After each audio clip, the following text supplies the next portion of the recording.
করবিস kitchen চ্যানেলে সকল বন্ধুদের স্বাগত। আশা করি সবাই ভালো আছেন।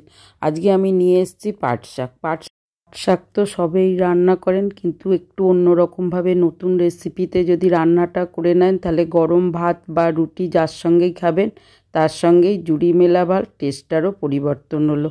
চলুন যেভাবে বানিয়েছি দেখার জন্য শেষ পর্যন্ত আমার সঙ্গে থাকুন। চ্যানেলটা লাইক, শেয়ার ও সাবস্ক্রাইব করে নেওয়ার অনুরোধ রইল। এই রেসিপিটা বানানোর জন্য আমি বাজার থেকে আনা পাট শাকগুলো নিয়ে নিয়েছি। পাট শাকগুলো দেখুন ভেতরে পোকা থাকে, সেগুলো একটু দেখে নেবেন। আর দেখুন আমি ধুয়ে পরিষ্কার করে শুকনো করে জলটা ঝরিয়ে নিয়ে নিয়েছি। এবার পাট শাকগুলো কেটে নেব। পাট শাকের এই পাতাগুলো দেখছেন এইভাবে বেছে জল ঝরিয়ে রেখে দেওয়ার পরে তারপরে কেটে নিন। পাট শাক কিন্তু খুব মিষ্টি শাক আর খেতেও বেশ ভালো।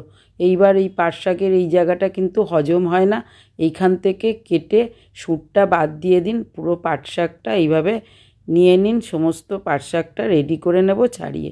ততক্ষণে আমি কাঁঠালের দানা নিয়েছি। এটা তো সবসময় পাওয়া যায় না, এই সময় পাওয়া যায়।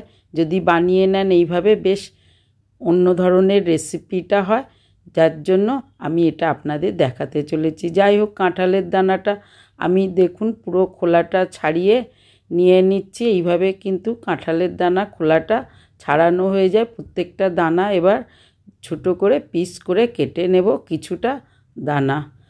ততক্ষণে আমি এক বাটি মুসুর ডালও রেডি করে নিয়েছি। সেই ডালটা একটা বাটির মধ্যে দিয়ে দিলাম। ভালো করে ধুয়ে জল ঢেলে 10 থেকে 15 মিনিট ভেজিয়ে রেডি করে নিয়ে নেব ডালটা। প্যানটাও বসিয়ে রেডি করে দিয়েছি, সর্ষের তেল দেওয়া আছে। আর পাট শাকটা ধুয়ে নেওয়া।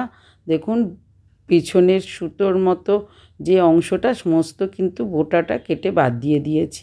এইবার এই গরম করার মধ্যে প্রথমে পাট শাকটা যোগ করে দেবো। এখন আর অন্য কিছু করব না। পাট শাকটা যদি আমরা কেটে রান্না করতে যাই বড্ড নাল হয় আর দলা পাকিয়ে যায়। সেক্ষেত্রে পদ্ধতিটা অবলম্বন করুন। আস্তে আস্তে 1 মিনিটের মধ্যে আপনার পাট শাকটা কমেও যাবে আর দেখুন নরমও হয়ে যাবে। এইভাবে একটু এপাশ ওপাশ করে নাড়িয়ে, দরকার হয় হাত দিয়েই একটু উল্টো পাল্টা করে দিন। প্রায় 1 মিনিটের মধ্যে এই পর্যায়টা শেষ হয়ে যাবে। দেখুন কমে গেছে পাট শাকটা। ততক্ষণে ডালটাও 10-15 মিনিটের মধ্যে ভিজে গিয়ে বেশ ফুলে গেছে। এইবার এই ডালটা ওই পাট শাকের কড়াটার মধ্যেই আমি যোগ করে দিচ্ছি আর আস্তে ধীরে এর মধ্যে ফুটতে দেব কিছুক্ষণ সময়। ভিজে ডাল অল্পক্ষণেই রেডি হয়ে যাবে আর ভিজিয়ে রাখলে ওই সাদা গ্যাজাটাও কম ওঠে। এইবার আস্তে আস্তে সেদ্ধ হওয়া পর্যন্ত এর মাঝে একটুখানি লবণ আর একটু 1 চিমটি মাপের হলুদ যোগ করে দিন, যাতে লবণটা আর হলুদটা একটু ডালের মধ্যে প্রথমে মিশে গিয়ে নুনটা সব জায়গায় সমান হয়ে যায়। এইভাবে আর একটু রেখে দিন। ডালটা কিন্তু এই পর্যায়ে সেদ্ধ হবে আর অল্প সামান্য জল থাকবে, একদম ড্রাইভাবে সেদ্ধ কিন্তু করবেন না। যাই হোক, ডালটাও রেডি হয়ে গেল। আর মুসুর ডালটাও খুব মিষ্টি আর টেস্টি ডাল। এই ডালটা যদি রান্নার ক্ষেত্রে ব্যবহার করা যায় আর কোনো কথা হবে না।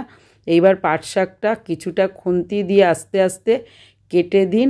ধীরে ধীরে এইভাবে কুচিয়ে নিন। আপনারা ইচ্ছা করলে একটা ছুরি দিয়েও কুচিয়ে নিতে পারেন, সেক্ষেত্রেও কিন্তু সেমই হবে। যাই হোক, আমি খুন্তি দিয়ে পর্যায়টা করলাম। দেখুন পাতাগুলো ধীরে ধীরে কেটে ছোট হয়ে গেছে। কড়ার মধ্যে সর্ষের তেল যোগ করে গরম করে নিয়েছি। নাড়িয়ে চাড়িয়ে তেলটা হালকা হয়ে যাওয়া পর্যন্ত একটু অপেক্ষা করুন। এরপরে যোগ করে দিন আপনার ফোড়নের জন্য একটুখানি হিংটা দিয়ে একটু ভেজে নিয়ে গোটা জিরে যোগ করে দিলাম। গোটা জিরেটার সঙ্গে একটা শুকনো লঙ্কা কুচিয়ে দিলাম, সঙ্গে 4টে মতো দেখুন রসুন কুচানো যোগ করে দিয়েছি। পরিমাণটা বেশি হলে সব পরিমাণ বাড়িয়ে দেবেন। এইবার রসুনটা দেওয়ার পরে দিয়ে দিন কাঁচা লঙ্কা একটু কুচানো। এইভাবে নাড়িয়ে চাড়িয়ে ভালো করে মিশিয়ে ভেজে নিন। ভাজা ভাজা হয়ে গেলে একটুখানি কারি পাতা যোগ করে দিন। কারি পাতাটা দিয়ে একটু আদা যোগ করুন, 1/2 ইঞ্চি মাপের, একটু কুড়িয়ে নিয়ে যোগ করলেই হবে। এবার মশলাটা পুরো নাড়িয়ে চাড়িয়ে একটু ভাজা ভাজা হয়ে গেলে, রসুনের স্মেলটা বেরিয়ে এলে কাঁঠালের দানা যেগুলো কেটে নিয়েছি, এক একটা কাঁঠালের দানা 3 পিস 4 পিস করে কেটে নিয়েছি। আমার কিন্তু দানাগুলো খুব মিষ্টি আর একটুখানি রাখলেই সিদ্ধ হয়ে যায়। এবার আমি ভেজে নেব, তার সঙ্গে একটু লবণ যোগ করে দিলাম, তাহলে কিন্তু লবণে তাড়াতাড়ি ভাজা হয়ে যাবে। আর দিয়ে দিলাম এবার একটা বড় সাইজের পেঁয়াজ। পেঁয়াজটা কিন্তু অবশ্যই মিহি করে কুচিয়ে নেবেন, বেশি ছোট করবেন না বা লম্বা করে কোচাবেন না। এইবার আস্তে ধীরে মিশিয়ে দিন। রান্নার কাঠার উপরেও কিন্তু রান্নার টেস্ট অনেকটা নির্ভর করে। প্রয়োজন মতো হলুদ এবার যোগ করে দিন, আর একটুখানি লঙ্কার গুঁড়ো, এটা অপশনাল, আপনারা আপনাদের ঝালটা ইচ্ছা অনুযায়ী টেস্ট অনুযায়ী দেবেন। দুটো তেজপাতা দিয়ে দিলাম। কাঁচা লঙ্কাটা এক্ষেত্রে একটু দেখে ব্যবহার করবেন, বাচ্চারা খেলে কাঁচা লঙ্কাটা শাকের সঙ্গে মিশে যায়, বড্ড গালে পড়ে, খুব অসুবিধা হয় বাচ্চাদের। সেক্ষেত্রে একটু লাল দেখে লঙ্কা দিলে এই সমস্যাটা দূর হয়ে যায়। যাই হোক, নাড়িয়ে চাড়িয়ে সমস্ত ভেজে নিয়ে এবার যোগ করে দিন পাট শাকটা। পাট শাকটা এবার আস্তে করে বেশ ভালোভাবে সমস্তর সঙ্গে মিশিয়ে নিন। ধীরে ধীরে দেখুন ছোট ছোট করে পিস করা ছাড়িয়ে যাবে। সমস্ত শাকটা নাড়িয়ে চাড়িয়ে চাপা দিয়ে দিয়ে করুন। রেডি হয়ে গেল পাট শাকটা। এই পাট শাকের তো গরম ভাতের সঙ্গে খেলে আর কোনো কথা হবে না। দেখুন ভাবছেন কাঁচা, কাঁচা নেই, পুরো সেদ্ধ হয়ে গেছে। যদি মনে হয় কাঁচা থাকে একটু জল ছড়িয়ে দেবেন। আমার একটু নুন কম ছিল, নুন দিয়েছি। আর আপনারা মনে করলে মিষ্টি দেবেন, কাঁঠালের দানা মিষ্টি আর পাট শাকও মিষ্টি, সেই ক্ষেত্রে আমি চিনিটা যোগ করে নিই। এইবার আস্তে ধীরে চাপাটা দিয়ে একটু রেডি হয়ে গেলেই কিন্তু আপনার পাট শাকটা রেডি হয়ে গেল। অর্ধেকটা আমি এখন পাট শাকটা তুলে নেব। দেখুন এই অর্ধেকটা, আর বাকি অর্ধেকটা কড়াতেই রয়ে গেছে। এটা একটুখানি নাড়িয়ে নাড়িয়ে যে মুসুর ডালটা আমি সিদ্ধ করেছি সেটাই যোগ করে দিলাম কি কড়াইয়ে থাকা পাট শাকের মধ্যে। এবার নাড়িয়ে চাড়িয়ে মিশিয়ে দিন। দেখুন মুসুর ডালের কিন্তু পুরো ড্রাইভাবে সেদ্ধ না, অল্প একটু জল আছে। আর পাট শাকটাও হয়ে গেছে। সুতরাং এইভাবে নাড়িয়ে চাড়িয়ে সমস্ত কিছু মিশিয়ে দিন। আপনারা যদি মনে করেন ঝোল ঝোল খাবো তাহলে কিন্তু জলের পরিমাণ বাড়িয়ে দিতে পারেন, কিন্তু এই রকম রান্নার মতো টেস্ট আর কোথায় আছে। এইভাবে ড্রাই করে একটুখানি মিশিয়ে ভালো করে একটু চাপা দিয়ে দিন। 2-5 মিনিটের মধ্যে কিন্তু এই পর্যায়টা আপনার কমপ্লিট হয়ে যাবে, আর শাকটা টেস্টি শাকেও পরিণত হবে। দেখুন এটা রুটির সঙ্গেও যেমন খেতে ভালো, গরম ভাতের সঙ্গেও টেস্টি রেসিপি।